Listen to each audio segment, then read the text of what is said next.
Hi friends, this is Marilyn from tarotclarity.com, and I'm beginning this video with myself because it's occurred to me that during this entire process of my videos associating, if there are any associations between the pip cards of the Marseille decks and their correspondingly numbered major arcana cards, that I've never made myself visible to you. So I just wondered if maybe some of you were curious. So this is me. And since the tarot is infinitely much more interesting than me, I'm going to now switch.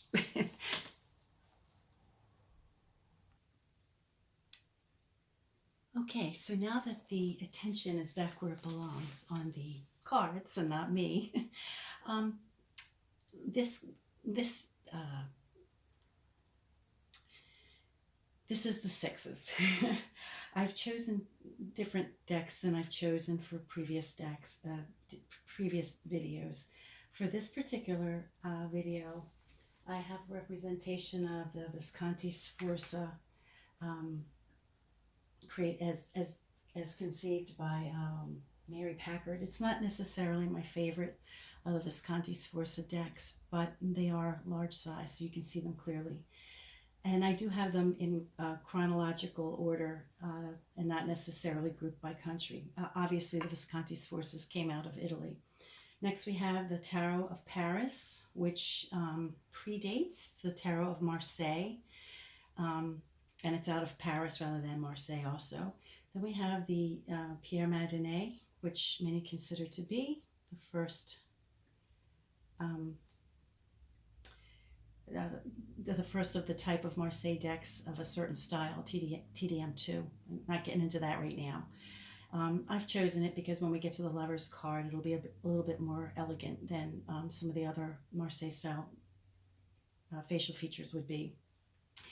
And then the more recent is also an Italian deck. I'm beginning and ending with an Italian deck, which is the Soprafino, as conceived by Il Meneghello.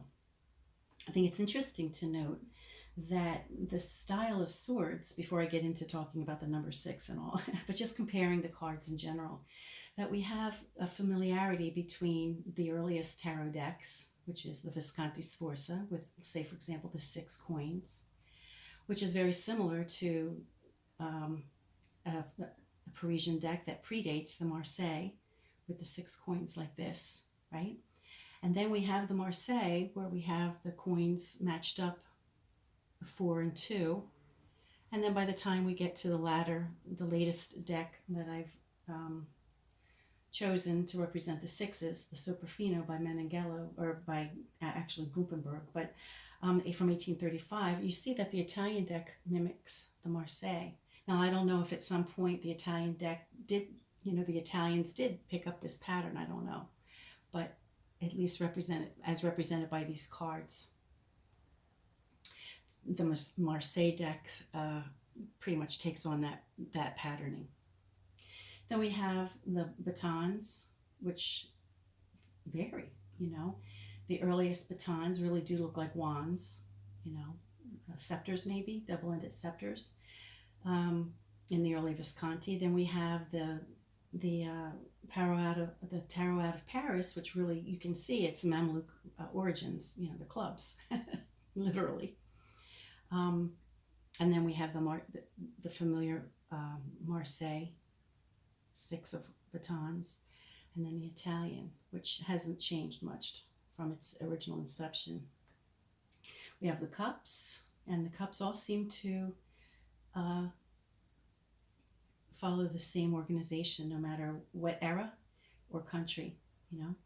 Each cup has a pair, each cup has a match, rather, consistently. And then the swords, here we have the straight swords, we have the curved swords, reminiscent of the Mamluk, and then we have the very pronounced curvature of swords in the Madenié, and then we get that evolution also in the Italian card, right? The Italian 6 that we don't see up here in this particular one.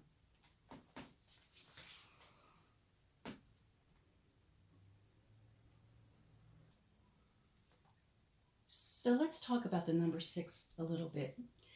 For the Pythagoreans, 6 was considered the number of beauty, like a perfect number. Or more specifically, the number of beauty. It came to represent that, and in part, mathematically, it's a number that is, when you add its divisors, you get it. So 6 is divisible by 1, 2, and 6, and when you add, 1, 2, and 3, and when you add 1, 2, and 3, you get 6. So the mathematicians decided that made it a perfect number. And certainly mathematical considerations would have been a consideration when assigning associations with the cards or the numbers during a Renaissance or medieval period of time, because remember, the earliest cards, 1400s, was the age of exploration, and which just continued as the years went on. So there's a great sense of being scientific, being mathematical, and these things certainly would have been considerations while applying numeric significance to not just the pip number later on for esoteric or tarot reading purposes, but also when applying the corresponding number to the major arcana cards, which we'll get to in a bit later. During the medieval and Renaissance period, the audience would have also associated probably the number 6 with the idea, and another reason that made it a perfect number, and maybe why 6 was actually chosen to represent the number of days that it took God to create Earth or the universe. And it's not even so significant that God created the world or the universe in 6 days, but that he perfected it within 6 days. Remember, the 7th day was the day of rest. So the universe was created by God, or the earth, or whatever the viewpoint had been at that time, was perfected within 6 days. So the fact that it was determined by Pythagoreans that 6 was a beautiful number, the number of beauty, and a perfect number, it makes sense that they would have applied the creation legend to the number 6, that the number 6 was significant in the amount of days it took God to perfect his creation. We mentioned when we did the Pope in the last video that the number 5 was halfway between the heaven and the earth, and the significance of being halfway. Well, 6 is just a tad bit, a smidge more than halfway. So 6, in some regards, bridges between this world, the profane, and the next world, which is more sacred. And so 6 has a significance in that regard, which I think might help us understand why 6 was chosen for the 6 arcana of the Lover card. Just by looking at the 6 cards of these various incarnations of the TDM, whether it's TDM out of Milan or TDM out of Marseille, we notice that the 6 coins are lined up differently. They're in throughout the sequence. Here we see how orderly 6, in any regard, the 6 is a very orderly number.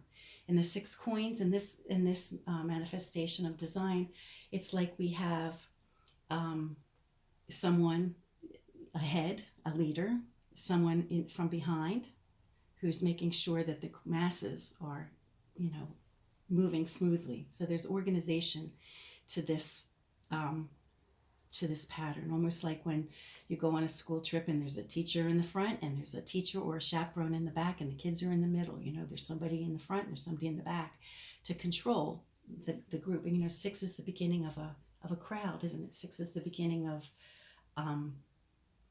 a lot to manage. These 6s are just much more organized as equally partnered. We find that the crossing of the clubs or the batons is pretty consistent, with the exception of the Tarot out of Paris. It's like a blending, right? We have a blending of two sets of 3. So there's like a companionship or a congeniality. There's like no real tension there. It's just a blending, a merging, right? With the cups, they consistently match up. It's a very harmonious arrangement. And then we notice with the swords, there is some differences again with the Paris, the deck out of Paris. And with the Visconti deck, the swords is much more similar to the batons of that same deck. But we notice with the Madenié and the later Italian deck that the Soprafino, that there it begins to have a tension, right? We start to see the tension. They're not interlocked. They're more like up against one another. And so I think that's also kind of interesting, like two worlds, and maybe that gets back, maybe that's just pure chance and design, and we're just really I'm just looking too much into the symbolism, which could be true. But I do think it's interesting that it's the first time that we start to see among these cards a tension with the number 6 here, these two. Now I've removed the pip cards from the picture so you can see better these number 6 major arcana cards, which we're going to try to make an association with the number 6. And here we have the lover or the lovers, or probably more accurately, more of a card of like love struck, I don't know if it's necessarily the lover or the lovers, or just more representing, the concept of love between individuals. I've added a different deck to the mix. This particular deck here is from the Cary-Yale Visconti. I didn't show the pips from that deck because it's a reproduction deck, so it just reproduces the cards as they exist, and they're in terrible condition. But I wanted to show this along with the other Visconti deck. Clearly the Visconti decks appear to be cards that commemorate a marriage, probably. And in fact, that's probably why the decks were created in the first place, was to commemorate the union between two families. And so my thinking is that, and I'm not alone, I'm sure, but is that the Visconti decks generally represent a marriage between two families, commemorating the union of the two families. And it makes sense if you think of number 6, again, things that we discussed earlier, is that 6 is a perfect number. 6 is a number of beauty. It's a number between, this realm and the next. So then there's like the marriage of two people, which is a societal thing. Plus it's also something that's, by many, especially at this period of time, joined by the heavens, by the divine intervention or divine presence. It's also a combination of the number 2, which, if we go back to Pythagorean ideas about the number 6, 6 is a sum of 2 times 3. Even numbers would have been considered feminine, and odd numbers are more masculine. So we have 2 of the female times, plus the 3 of the uneven number of the male. So we have like the combination of 2 and 3, which could be seen as a marriage. And I'm not sure if how in depth they were thinking in those terms when the lover card was assigned with the 6, but I'm thinking it probably was a consideration because certainly they knew about Pythagorean mathematics. But then at some point when we get into the Marseille, we know it becomes a little less certain if it's about marriage or something else, you know. Now we see this deck out of Paris. There's something very familiar going on between them. I'm not sure it's love. I don't know. But there is Cupid. Cupid is in all of them, nonetheless. Every single one is the Cupid. In the Madenié, we have rather elegant facial expressions for woodblock printing, which is why I chose the Madenié. We have a gentleman in the center, and he's flanked by 2 women.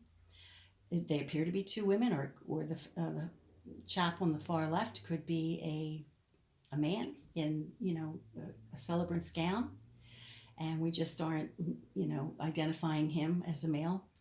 And it could just be a marriage, or it could be the idea of it's come to represent for some people the choice between vice and virtue. You know, we have a young man who was being presented with 2 women and a Cupid above. So when we see Cupid, we think of love, right?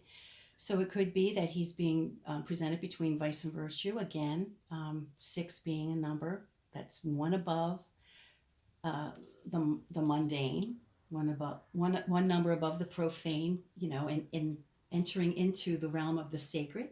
So this, you know, rendition could represent a choice for the young man between the sacred or the profane and the sacred.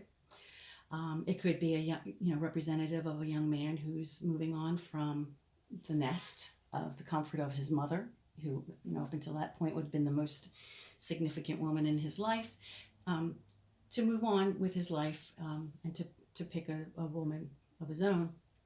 And then we see the same type of thing with the Soprafino, as we do in the Visconti decks. And this also being an Italian deck, you know, it makes more direct reference to a young man being married to his sweetheart, because we have who is clearly, you know, a celebrant of sorts. So the Italian decks clearly show that there's a marriage or a union between a man and a woman. And the Parisian decks, or the French decks, the one out of Paris and the one out of Marseille, is a little more ambiguous. We're not really sure if it's, you know, if it's a marriage or if it's representative of sacred and profane love, or just profane. And so I think I'm going to wrap it up at this point. I'm not a person who's long-winded, and I don't like to keep talking. If I've already made my point, I don't see there's any point in continuing. I do ask that if you like this video, please watch the others. They're all in one playlist, and I'm going up to 10, so there's going to be 4 more. Please visit my website, tarotclarity.com, where you could request a reading if you'd like one. And I have a terrific blog which has all kinds of information in it. And I'm also on Instagram, and you can follow me there, and I'm the tarot reader there. I'm also on Twitter, Tarot Clarity. So thank you very much, and until next time, peace.